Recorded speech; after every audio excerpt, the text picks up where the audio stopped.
സലു കിച്ചണിലേക്ക് സ്വാഗതം.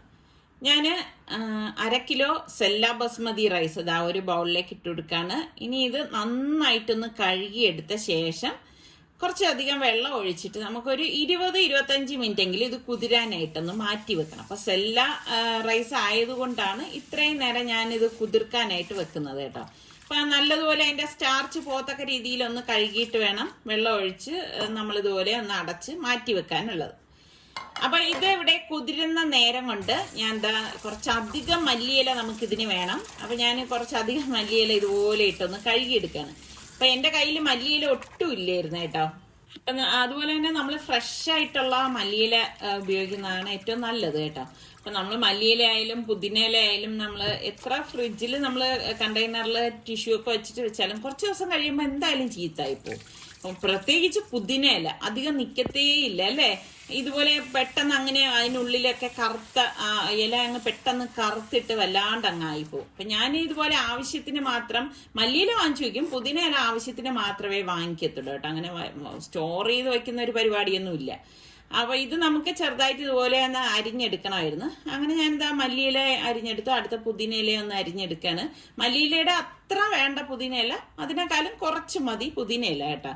അപ്പൊ ഇതെല്ലാം റെഡിയാക്കി വെച്ച് കഴിഞ്ഞാൽ നമുക്ക് ഇത് ഉണ്ടാക്കാൻ എളുപ്പമാണ്. അപ്പം അത്യാവശ്യം നല്ല കളറുള്ള തക്കാളി വേണം നമുക്ക് ഇതിലേക്ക് വേണ്ടത് കേട്ടോ. അപ്പൊ ഞാനിവിടെ ഇത്രയും തക്കാളിയും അതുപോലെ തന്നെ പച്ചമുളകും വേണം. അത്യാവശ്യം എരിവുള്ള പച്ചമുളക് തന്നെയാണിത്. അപ്പൊ ഇത് നന്നായിട്ടൊന്ന് കഴുകിയെടുക്കാം. ഞാൻ പറഞ്ഞില്ലേ, ഇത് നമുക്ക് പെട്ടെന്ന് റെഡിയാക്കി എടുക്കാവുന്ന ഒരു ഐറ്റം തന്നെയാണ്. പിന്നെ നമ്മൾ ഇതെല്ലാം റെഡിയാക്കി വെച്ച ശേഷം നമ്മൾ കുക്ക് ചെയ്യുകയാണെങ്കിൽ ഭയങ്കര എളുപ്പമായിരിക്കും കേട്ടോ. അപ്പം ചാറുള്ള തക്കാളി എടുക്കാൻ പ്രത്യേകം ശ്രദ്ധിക്കണേ. അപ്പൊ എനിക്ക് ഇന്ന് കിട്ടിയത് നല്ല കളറും ചാറും ഒക്കെ ഉള്ള തക്കാളി തന്നെയാണ്. അപ്പൊ തക്കാളി എല്ലാം നമുക്ക് ഇതുപോലെ ഒന്ന് കട്ട് ചെയ്തെടുക്കണം. അപ്പൊ ഇതിന് നമുക്ക് കുറച്ചധികം തക്കാളി വേണം. അതുകൊണ്ടാണ് ഞാൻ ഇത്രയും തക്കാളി എടുത്തത് കേട്ടോ. അല്ലാതെ നമുക്ക് ഒരു പ്രത്യേക ഒരു അളവൊന്നും ഇതിന് പറയാൻ പറ്റത്തില്ല. ഞാൻ ഉണ്ടാക്കുമ്പോൾ ഞാൻ പറഞ്ഞു തരാം അത് എങ്ങനെയാണെന്നുള്ളത്. അപ്പൊ തക്കാളി എല്ലാം കട്ട് ചെയ്ത് വെച്ചു. പിന്നെ പച്ചമുളക് ഞാൻ ഇതുപോലെ ഒന്ന് നെടുകെ കീറിയിട്ടാണ് ഒന്ന് ഇട്ട് കൊടുക്കുന്നത്. എരിവുള്ള പച്ചമുളക് തന്നെ എടുക്കുന്നതാണ് നല്ലത് കേട്ടോ. കാരണം പൊടികൾ നമ്മൾ അധികം ചേർക്കുന്നില്ല. അപ്പൊ പച്ചമുളകും ഞാനൊന്ന് മാറ്റി വെച്ചു. പിന്നെ നമുക്ക് വേണ്ട ഹോൾ സ്പൈസസ് ആണ് പട്ട, ഗ്രാമ്പു, ഏലക്ക, ഷാജീരകം, കുരുമുളക്, തക്കോലം എല്ലാം കുറച്ച് വീതമാണ് എടുത്തിട്ടുള്ളത്. അപ്പൊ അത് വറുക്കൊന്നും വേണ്ട. മിക്സിയുടെ ജാറിലെ പൊടിക്കുന്ന ജാറില്ലേ അതിലേക്ക് ഇട്ടിട്ട് നമുക്കൊന്ന് പൊടിച്ചെടുത്ത് വെക്കണം കേട്ടോ. അപ്പം വളരെ കുറച്ച് ക്വാണ്ടിറ്റി എടുത്താൽ മതി. കാരണം ഒരുപാടൊന്നും പൊടിച്ചെടുക്കേണ്ട കാര്യമില്ല. ഇതാണ് ഇതിന്റെ ഒരു സ്പെഷ്യൽ മസാല എന്ന് പറയുന്നത് തന്നെ. അപ്പൊ ഇത് നല്ലതുപോലെ ഒന്ന് പൊടിച്ച ശേഷം നമുക്കൊന്ന് മാറ്റി വെക്കാം. ഞാൻ പറഞ്ഞില്ലേ, ഇതിന് മാത്രം ഉപയോഗിക്കാനായതുകൊണ്ട് നമ്മൾ ഒരുപാട് എടുത്ത് പൊടിച്ച് വെക്കേണ്ട. നമുക്ക് പൊടിക്കുമ്പോൾ ഇത്രയും മസാല കിട്ടിയിട്ടുണ്ട്. അപ്പൊ ഇതാണ് നമ്മളുടെ ഇന്നത്തെ അടുപ്പെന്ന് പറയുന്നത് കേട്ടോ, കനല്. അപ്പൊ എന്റെ കയ്യിൽ കനലില്ലാത്തത് കൊണ്ട് തന്നെ രാവിലെ ഞാൻ പോയി കനല് വാങ്ങിച്ചിട്ട് വന്ന് ഇപ്പൊ നിസാറൊക്കെയാണ് എന്നെ കത്തിക്കാൻ ഹെൽപ്പ് ചെയ്ത് തന്നത്. അപ്പൊ നമ്മൾ റെഡിയാക്കി വെച്ച ഐറ്റംസ് എല്ലാം ഇവിടെ ഉണ്ട്. അപ്പൊ ചിക്കൻ കണ്ടോ, ഇതിപ്പോ 1 കിലോ ചിക്കൻ ആണ്. അപ്പൊ ഇതെല്ലാം എടുക്കത്തില്ല കേട്ടോ, എടുക്കണത് അനുസരിച്ച് ഞാൻ പറഞ്ഞുതരാം. അപ്പൊ ഈ കനല് നല്ലതുപോലെ കത്തണം.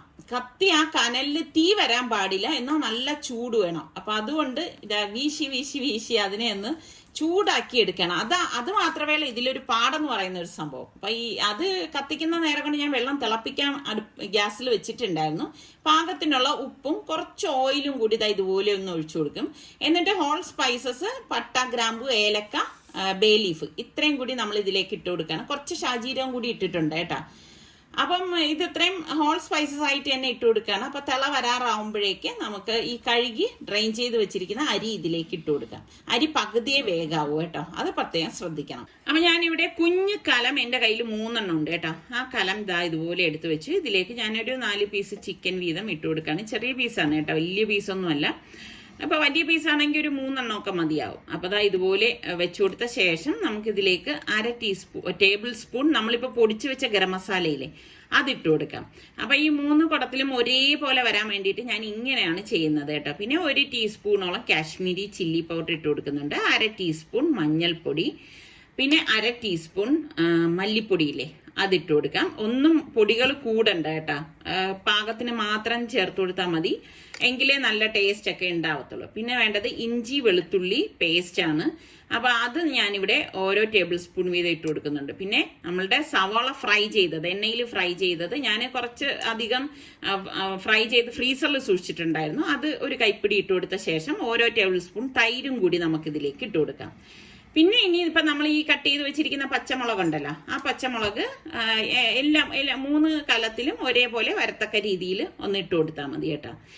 അപ്പൊ എന്താ ഇതോ ഇട്ടിട്ടുണ്ട്. പിന്നെ ഒരു 1.5 കൈപ്പിടി തക്കാളിയും കൂടി ഞാൻ ഇതിലേക്ക് ഇട്ട് കൊടുക്കണം. അതാണ് ഞാൻ പറഞ്ഞില്ലേ, തക്കാളി കുറച്ചധികം നമുക്ക് ഇതിലേക്ക് വേണം എന്നുള്ളത്.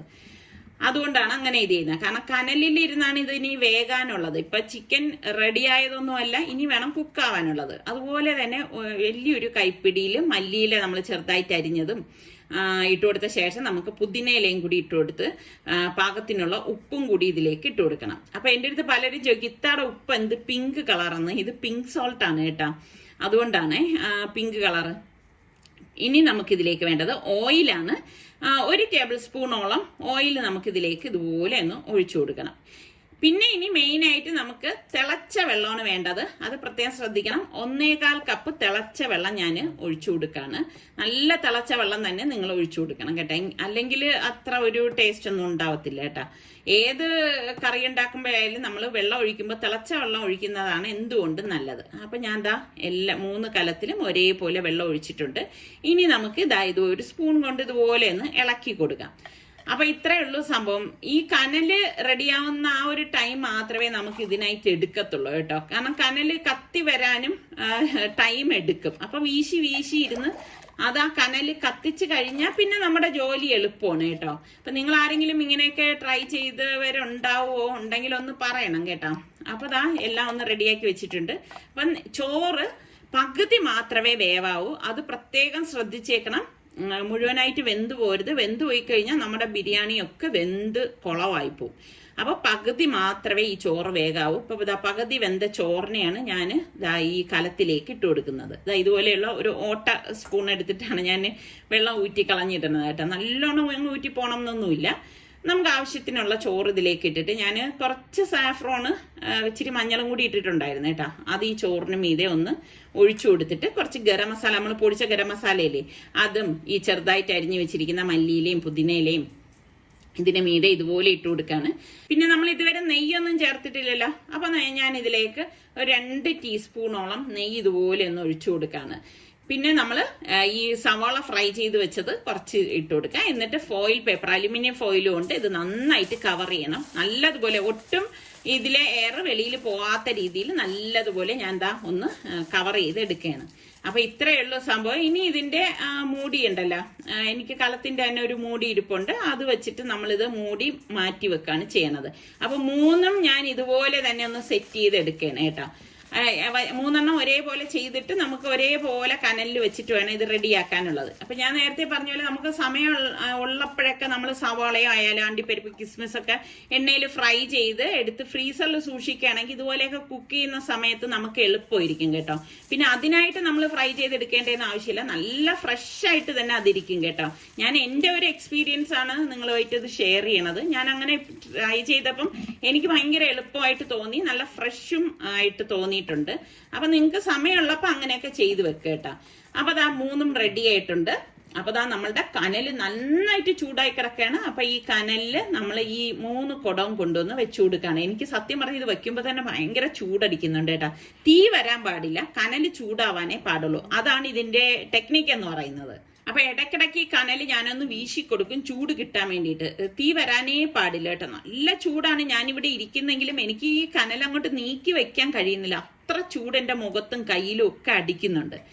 അങ്ങനെ ഞാൻ ഇത് ചെയ്തുകൊണ്ടിരിക്കുമ്പോഴാണ് തുണി പെട്ടെന്ന് കോള് മാറി കേട്ടോ. അപ്പൊ ഞാൻ തുണി നനച്ചിട്ടിട്ടുണ്ടായിരുന്നു. അപ്പൊ ആ സ്റ്റാൻഡോട് കൂടിയിട്ട് ഞാൻ ഇതൊന്ന് അകത്തേക്ക് എടുത്ത് വെക്കുകയാണ്. കാരണം തുണി എടുക്കാനുള്ള സമയമില്ല, അതിനിടയ്ക്ക് മഴ വീഴും എന്നാണ് തോന്നുന്നത്. ഇനി ടെറസിൽ നിസാറിക്കയുടെ പാൻറ് എല്ലാം കഴുകിയിട്ടതുണ്ട്. അപ്പൊ ഇനിയിപ്പോൾ അത് പോയി എടുക്കണം. പെട്ടെന്നാണ് അങ്ങ് കോള് മാറിയത് കേട്ടോ. അപ്പൊ ഇത്രയും പെട്ടെന്ന് നമ്മൾ മഴ വരുമെന്നൊന്നും പ്രതീക്ഷിക്കുന്നില്ലല്ലോ. അപ്പൊ ഞാൻ എന്തായാലും സ്റ്റാൻഡ് അകത്തേക്ക് വെച്ച് കഴിഞ്ഞപ്പോഴാണ് മഴയുടെ ശക്തി അങ്ങ് കൂടുന്നത് കേട്ടോ. അങ്ങനെ ഞാൻ ഓട്ടിപ്പോയി നിസാറിക്കയുടെ പാൻറ്റൊക്കെ ഒന്ന് എടുക്കുകയാണ്. നല്ല കാറ്റുമുണ്ട്. പറഞ്ഞു തീരുന്നു മുന്നേ തന്നെ മഴ അങ്ങ് തുടങ്ങുകയും ചെയ്തു.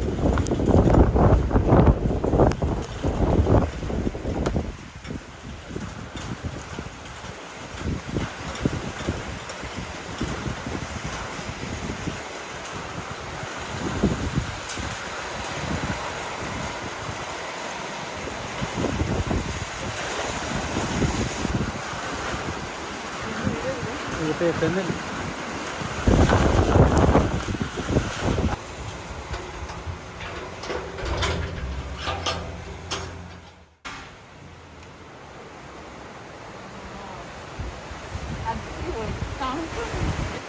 അടിപൊളി തണുപ്പ്.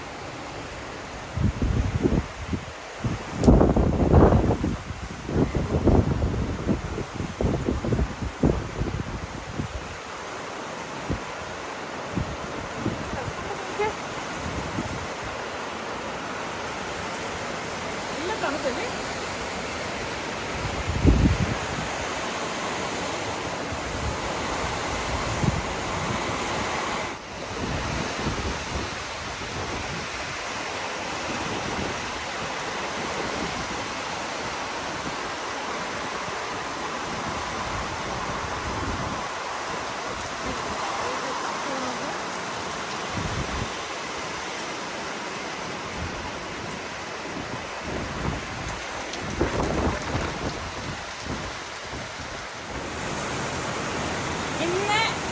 എല്ലാം ചെയ്ത് വന്നപ്പോഴേക്കുണ്ട് നല്ല ശക്തിയായിട്ടുള്ള മഴ ഉണ്ടോ.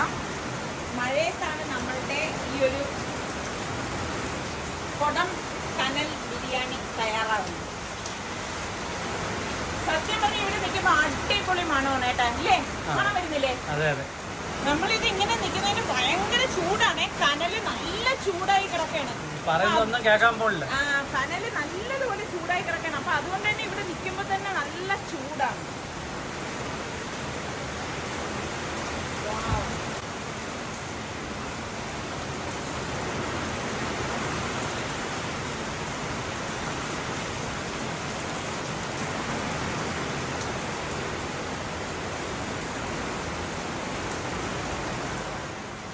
അങ്ങനെ ഞാൻ ഒരു 25 മിനിറ്റ് കഴിഞ്ഞപ്പോൾ താഴെ വന്നപ്പോഴേക്ക് ഞാൻ ഇനിയിപ്പോൾ ഇതൊന്ന് തുറക്കാണ്. അപ്പം നമ്മുടെ ഫോയിൽ പേപ്പർ ഞാനൊന്ന് മാറ്റാണ് കേട്ടോ. നല്ല മണമുണ്ട്. ആ പേപ്പർ മാറുന്ന അനുസരിച്ച് തന്നെ എന്തോരു മണമാണെന്നറിയാവോ. നല്ല ചൂടുണ്ട്. എനിക്കാണെങ്കിൽ ഇവിടെ നിൽക്കാനേ പറ്റുന്നില്ല, അത്ര ചൂടാണ് കേട്ടോ. അപ്പം ഞാൻ എല്ലാം ഒന്ന് മാറ്റിയിട്ട് കാണിച്ചില്ല. അപ്പം നിങ്ങൾ സബ്സ്ക്രൈബ് ചെയ്യാതെ കാണുന്ന ആരെങ്കിലും ഒക്കെ ഉണ്ടെങ്കിൽ നിങ്ങൾക്ക് ഇഷ്ടപ്പെടുകയാണെങ്കിൽ ഒന്ന് സബ്സ്ക്രൈബ് ചെയ്തിട്ട് ആ ബെല്ലൈക്കൺ കൂടി ഒന്ന് പ്രസ് ചെയ്യണമെങ്കിൽ ഞാൻ വീഡിയോസൊക്കെ ഇടുമ്പോൾ നിങ്ങൾക്ക് നോട്ടിഫിക്കേഷനൊക്കെ കിട്ടത്തുള്ളൂ. അതുപോലെ നിങ്ങൾക്ക് ഇഷ്ടപ്പെട്ടാൽ ലൈക്ക് ചെയ്യാൻ മറക്കരുതേ. അപ്പോൾ എൻ്റെ കൈ ചൂട് കാരണം ഞാൻ മാറ്റിയിട്ട് ഞാനൊരു നീളമുള്ള തവി കൂടി എടുക്കാൻ പോയിരുന്നു ഇതിനിടയിൽ. അപ്പോൾ ദാ ഇതും കൂടി ഒന്ന് തുറക്കാം. കാരണം അത്ര ചൂട് എനിക്കങ്ങോട്ട് പറ്റുന്നില്ല കേട്ടോ. അപ്പം ചെറിയ കലം ആയതുകൊണ്ട് തന്നെ നല്ലതുപോലെ ഇത് ചൂട് നിൽക്കുകയും ചെയ്യുന്നുണ്ട്. അപ്പം 25 മിനിറ്റ് കൂടുതലൊന്നും നമ്മൾ വയ്ക്കേണ്ട ആവശ്യമേ ഇല്ല കേട്ടോ. അപ്പം നമ്മളുടെ വിറകടുപ്പും ഗ്യാസും ഒന്നും ഇല്ലാത്ത കനൽ ബിരിയാണി ഇവിടെ റെഡി ആയിട്ടുണ്ട്. കണ്ടോ, എളുപ്പമല്ലേ? അപ്പം ഈ കനല് കത്തുന്ന ആ ഒരു പാട് മാത്രമേ നമുക്ക് ഈ ബിരിയാണി തയ്യാറാക്കാൻ എടുക്കുന്നുള്ളൂ കേട്ടോ. അപ്പൊ എന്തായാലും നിങ്ങൾ ഒന്ന് ട്രൈ ചെയ്ത് നോക്കണം, ഒരു പ്രാവശ്യമെങ്കിലും ഒന്ന് ട്രൈ ചെയ്ത് നോക്കണം. നമുക്ക് ഈ വിറക് കടകളിലൊക്കെ നമുക്ക് ഈ കനല് വാങ്ങാൻ കിട്ടും കേട്ടോ. അപ്പൊ ഞാനിത് വലിയൊരു താലത്തിലേക്കൊന്ന് മാറ്റാണ്.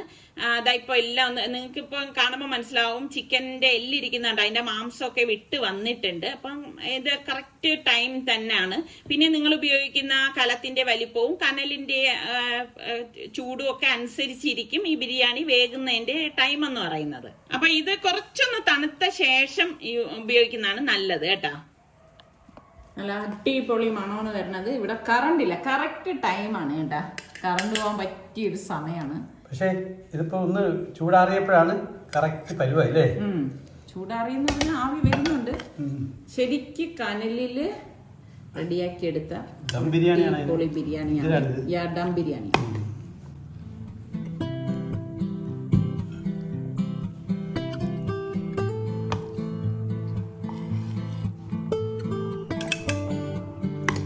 കുറച്ചിട്ടാണ്. മതി മതി.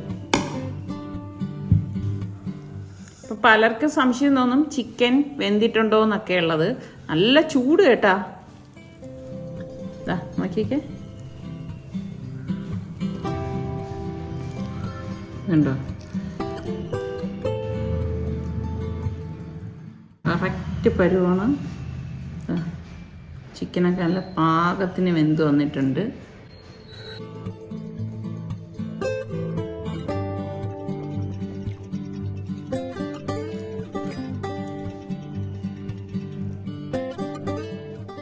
ഒരു അഭിപ്രായം പറയാനില്ല, അടിപൊളിയാണ്.